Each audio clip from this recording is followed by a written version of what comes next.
Halo, assalamualaikum warahmatullahi wabarakatuh. Gimana kabarnya hari ini? Semoga yang menonton ini kalian diberikan kesehatan jasmani maupun rohani ya. Amin. Oke guys, di sini saya ingin sedikit berbagi ilmu pengetahuan yang saya tahu dan ingin sedikit mengedukasi bagi siapapun yang menonton video ini agar mereka sedikit paham atau mengerti bagaimana perkawinan dan perceraian itu. Oke, sebelumnya guys, ada yang bertanya kepada saya, Kak, bagaimana? Apakah proses perkawinan baru saya sah? Baik secara agama maupun di mata negara, padahal saya belum melakukan proses perceraiannya di pengadilan agama. Oke, sebelumnya perlu saya sedikit jelaskan mengenai Undang-Undang Nomor 1 Tahun 1974 tentang perkawinan, bahwa dijelaskan di situ perkawinan sah apabila dilakukan oleh masing-masing agama dan kepercayaannya. Dan pada ayat 2-nya dijelaskan atau ditegaskan bahwa perkawinan tersebut harus dicatatkan di KUA. Agar apa? Agar mendapat kekuatan hukum di mata negara. Dan pada pasal 39 ayat 1-nya Undang-Undang Nomor 1 Tahun 1974 tentang perkawinan, bahwa perceraian hanya dapat dilakukan di muka sidang pengadilan. Pengadilan agama untuk orang muslim dan pengadilan negeri untuk non-muslim. Oke. Dari penjelasan tersebut dan untuk pertanyaan tadi, bisa dikatakan bahwa perkawinannya tersebut sah secara agama. Akan tetapi belum sah di mata hukum negara. Karena apa? Karena proses pemutusan perkawinannya atau perceraiannya tidak dilakukan di sidang atau di pengadilan. Meskipun sudah dilakukan perceraiannya atau pemutusan perkawinannya secara agama, namun negara kita negara hukum. Jika perkawinan pertamanya tersebut dilakukan baik sah secara agama maupun mempunyai kekuatan hukum di mata negara, artinya harus dilakukan proses perceraiannya juga harus di muka sidang pengadilan.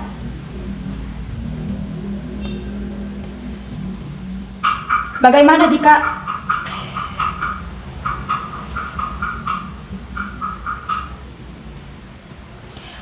jika perkawinannya sudah dilakukan atau parahnya sudah memiliki anak, padahal proses perceraiannya belum dilakukan di muka sidang pengadilan?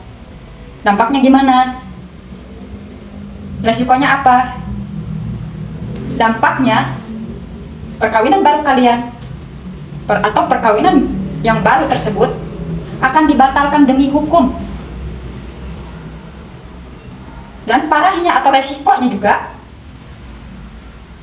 akan bisa dipidana menurut ketentuan pasal 279 KUHP dan pasal 284 KUHP.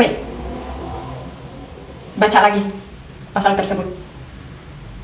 Artinya, jika suatu saat nanti mantan pasangan kalian yang belum dicerai secara resmi atau dicerai di muka sidang pengadilan tiba-tiba sakit hati dan ingin membalas dendam,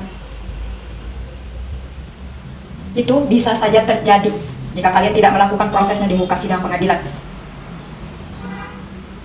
Bagaimana solusinya? Agar pernikahan tersebut atau pernikahan baru tersebut sah atau legal di mata hukum. Solusinya harus dilakukan proses perceraiannya terlebih dahulu di muka pengadilan, di muka sidang pengadilan. Baru setelah putusan atau masa idah habis dari putusan tersebut, kalian boleh menikah lagi dengan pasangan baru.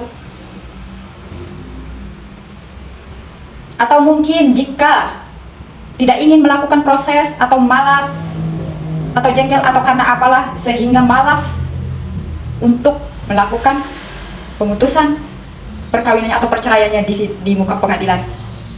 Biasanya ini untuk para laki-laki yang malas mengurusnya. Karena apa? Karena tidak ingin membayar kewajiban-kewajiban dalam putusan tersebut, seperti memberikan hak-haknya kepada mantan istri, seperti nafkah idah, nafkah mut'ah, dan lain sebagainya. Itu biasanya laki-laki. Solusinya bagaimana? Jika ingin perkawinan baru tersebut dianggap sah atau diakui negara atau secara legal. Solusinya dari saya pribadi, ya mungkin agak absurd deh, agak nyeleneh mungkin. Solusi dari saya adalah, pertama, Anda atau suami nih, Anda meminta istri untuk menggugat ke pengadilan, menggugat perceraian, agar satu, Anda terbebas dari kewajiban-kewajiban Anda. Namun jika apabila si istri ogah atau tidak mau, Anda bisa meminta izin kepada pengadilan agama untuk poligami. Artinya, pernikahan baru Anda akan dianggap pernikahan poligami yang sah. Tentunya meminta izin poligami kepada pengadilan berdasarkan syarat-syarat yang ditentukan. Pertama, izin dari istri pertama. Kedua, jika istrimu lalai atau istri pertamamu lalai dari tanggung jawab sebagai istri. Jika istri sakit yang bertahun-tahun dan sulit untuk disembuhkan. Keempat, jika istri tidak bisa melahirkan seorang anak atau bisa dikatakan mandul. Itu pun prosesnya tidak mudah.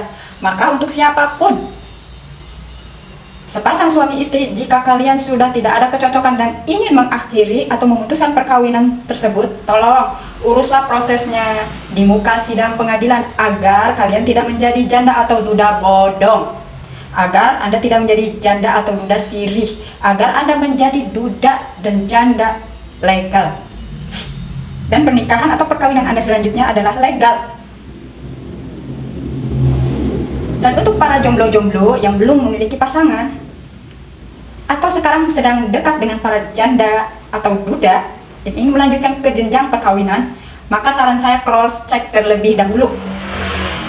Apakah dia janda atau dudanya bodong atau sirih?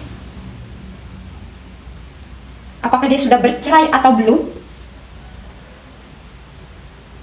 Maka yang perlu kalian ketahui adalah, mintalah salinan akta cerainya, atau minta diperlihatkan akta cerainya jika mereka sudah bercerai.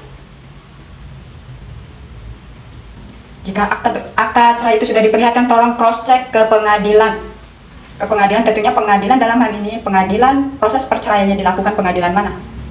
Cross check terlebih dahulu agar kalian tidak dibohongi oleh para mukondo-mukondo. Karena apa? Sekarang banyak, apalagi laki-laki, banyak yang suka menipu perempuan.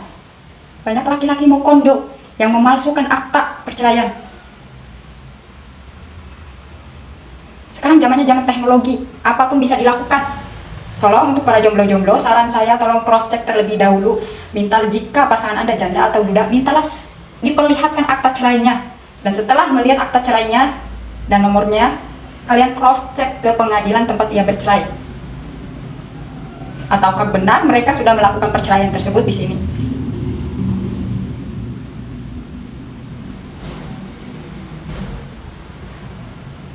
Oke, itu saja yang dapat saya sampaikan, dan tentunya saya masih banyak kekurangan di dalam diri saya. Ini hanya sedikit ilmu yang saya ketahui dan saya ingin berbagi karena banyak di luar sana masyarakat masih belum paham tentang perkawinan. Oke, itu saja guys. Semoga kedepannya saya dapat memberikan ilmu-ilmu yang lebih mantap atau bermanfaat lagi untuk para penonton khususnya. Dan semoga kalian sehat-sehat semua. Terima kasih. Assalamualaikum.